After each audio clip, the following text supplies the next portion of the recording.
and you know, there's one version of Signs on the Street that is really awesome, except for the end it falls apart and he never put a vocal track on it. But it might have been. So it's just an instrumental piece then? If Drew still has it, we had Drew from the Sound. Even in Wayne from the drummer from the Tree People. Okay. He wrote us some reviews on us, and then he wrote his history with Vern, and then it starts out that he was a total jerk, but that he was also an awesome, loving guy too.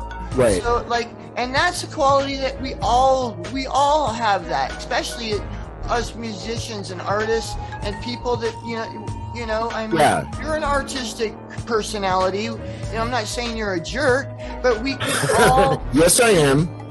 You can't take that away from me. Okay, fair enough. Okay. But we all have that in us, and and we all go through these ego things, and Hey guys, you're watching the Groove Zones, the sessions with me, DJ Phoenix. I'm hanging today with Mr. Finkle's Tragedy and Red Rumsey. Yes, a combination. Gretchen and Aaron.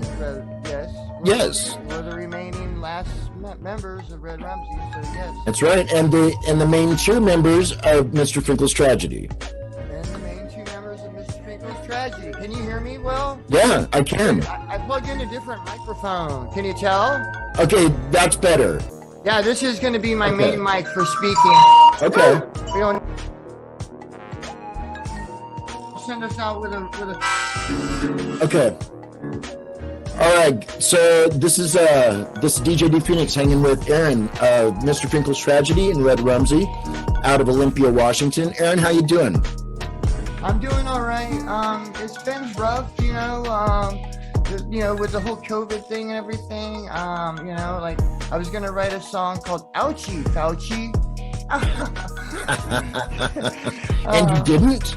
Well, I'm going to. So Okay. if someone steals my idea, I'm coming after you. They might now. Now. I'm surprised that I haven't seen anything on that yet. I know. Well, I'm gonna do my own version. Whether anyways, and then also we haven't put anything out because, well, for one, Gretchen, she didn't pick up her bass for a year at least when this whole thing started. She was just kind of going through her own stuff.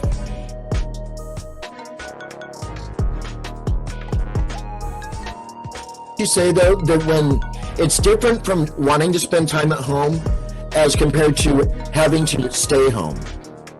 It's a lot different when it's the government telling you that you can't go anywhere as to that you just don't want to go out. So with that being said, I think that was worldwide. A lot of artists went into reclusion or seclusion. Yes, they did. They did. And I'm not cut out for that. Even though I am quite, I'm Pisces, kind of antisocial, introvert, but still, I crave attention. I crave crowds. I crave interaction. Right, and not to be able to do that, and even when you can do it, you don't get to get close with them. You have to stand 6 feet apart and cover your face. Yeah, and it's like, fuck, man. Here in Olympia, we were the culture of we're like the summer of love reincarnated here for 15, 20 years.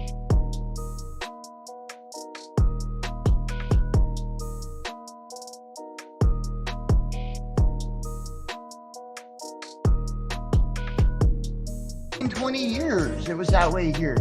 At least up until last year. But not in the last year. Even since the days when Tomasco was running around as a kid, going to some of the earliest evergreen, or no, what was that? Those events out there that Gideon used to put on.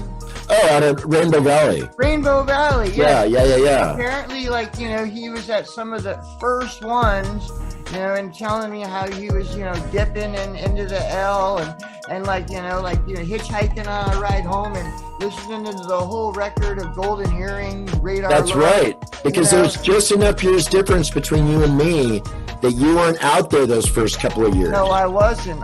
Because we were out there in '87. Right. Yes. That's when we met. Is in '87. No, I met you in like 89. Okay. You've done so much to help Red Rumsey and help Mr. Finkle's Tragedy. You've done so many nice things to play us on the air, and we love it. We just so appreciate it. Like you're in high praises, brother. I appreciate it, and I don't do it for accolades. I really don't. I know that. I mean, since as far back as I can remember, like back to the early '70s, when I was a little kid. Right. All I ever wanted to do was play music for people. Right. Yeah, I know that. Me too. When I got my first, I'm sure my first album was probably like one of those like kid ones. And then my second album though was Walt Disney's Thrilling, Chilling Sounds of the Haunted House. Did you have like some of those weird, like funky little kiddie turntables where they were like plastic discs? And do you remember those? Yeah. Oh yeah. Yeah. Because it was like we got a little mono speaker, and it wasn't a regular stylus either. Remember, it was just like this kid-proof, like whatever thing that would just play these plastic disc records. But the way that they presented it, the way that they packaged it and promoted it, though, we were all over it, because those were the same days where you could send like a dime into this like store or into this company and get like this life-size something or other, or you get like a little family of sea monkeys for nothing.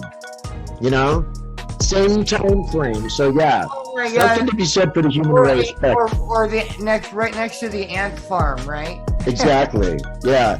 Tell you what, kids, let's do this. Let's put a bunch of ants in a container and hope it doesn't break in the house. Yeah, totally. Yeah, and then next to them you can have your sea monkeys, and they can talk to each other telepathically. Then you graduate up to gerbils and teddy bear hamsters. Oh, dude, I graduated up to gerbils at an early age. Oh my gosh, yeah, same here. And so my little cousin threw one of my plastic toys in there. Well, I got rid of my hamsters and went to gerbils because they have smaller teeth. Oh, yeah, that's another thing. Hey, kids, here's a fun thing for you to hang on to. Hope he doesn't bite you and give you like something. It's like, gee, really, really smart things we are, these people. Yeah. Yeah, it's good catching up with you too. It's funny because actually Mr. Finkle's Tragedy and before he passed, Red Rumsey, both based out of Olympia, Washington, and where I'm at, just basically on the outskirts of Olympia. It's funny how you can be in the same town and not bump into somebody that often. Oh, yeah. Especially with COVID going down, like. Yeah, and the restrictions are lifting though, which is good. Venues are opening up. Yes, totally. So, which leads me to my one of my questions with you. Yeah.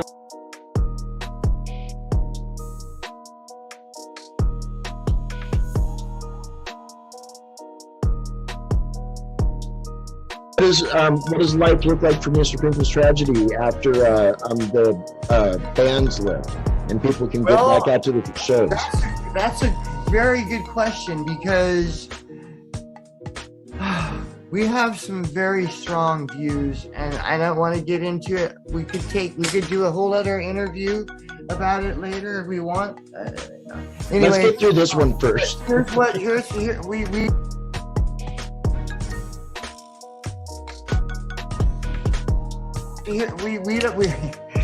but we want to play live, and we have offers to play, like some venues, but it might become a Phantom Powder reunion. Now, really, I don't know if you really know much about the history of Phantom Powder, but not a lot. Is that Gretchen and me had Mr. Finkle's Tragedy, okay? And then we had JB, our awesome, amazing drummer, our friend that owned Art Oliphant. Okay. Very talented musical personality, easy to get along with, just a loving guy. Well, he moved back to the East Coast. Well, and so Joel and I and Gretchen are like kind of like apprehensive to like bring someone new into the fold. Right. One candidate that could be a drummer, but so what happened is Phantom Powder played Mr. Finkle Tragedy songs.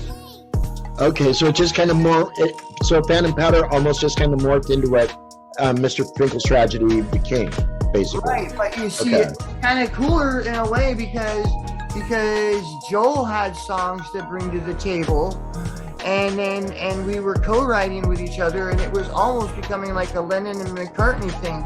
I mean, I'm not kidding. Wow. Like every show we played in Olympia as Phantom Powder from like 2017, we killed it.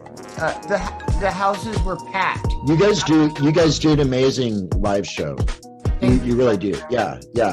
So how long was Phantom Powder a project or a band then? We were together for about a year and a half. Okay. And you know what? We all still love each other, but just stepped away from it and went our own ways and didn't speak for about a year. So how long was it from pretty much the disbanding of Phantom Powder before what we know now as the current incarnation of Mr. Finkle's Tragedy?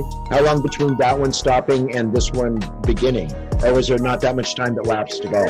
Finkle's Tragedy formed originally just by myself in 2007 or 8 or something like that. Okay. And then come 2016 to 2018, we had Phantom Powder. Gotcha. So the other Mr. Finkle had been around for a long time, kind of took a break, went into Phantom Powder, thinking that was going to like be the one, to go with, Right, and then went back to Mr. Finkle's Tragedy. But actually, even since, so that was in what, about 2018 then? Yeah, by 2018, it's sad to say that Phantom Powder had seen, we needed a break from each other. Well, 2018 is only a year, if that, before Legendary.